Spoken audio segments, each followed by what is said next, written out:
இப்ப நடக்கக்கூடிய நிகழ்வுகளுக்கும் வெளிநாட்டினுடைய சதி ஏதாவது இருக்கு அப்படிங்கிற மாரி எண்ண தோன்றுகிறதா?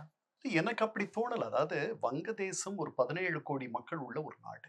அது வந்து ஒரு அதாவது தாழ்வுற்று, வறுமை மிஞ்சி, விடுதலை தவறி கெட்டு, பாழ்பட்டு நின்றதாமோர் பாரதம் தேசம் தன்னைன்னு பாரதி சொன்னானே, அந்த ம், மாதிரி ஒரு மிக, மிக, மிக வறுமையில உழன்ற ஒரு நாடு. இந்த ம், ஒரு 20, 30 ஆண்டுகளாகத்தான் ம், அவர்களுடைய ஏற்றுமதியினால அவர்கள் ஒரு சின்ன இடத்துக்கு மேல வந்துட்டு இருக்காங்க.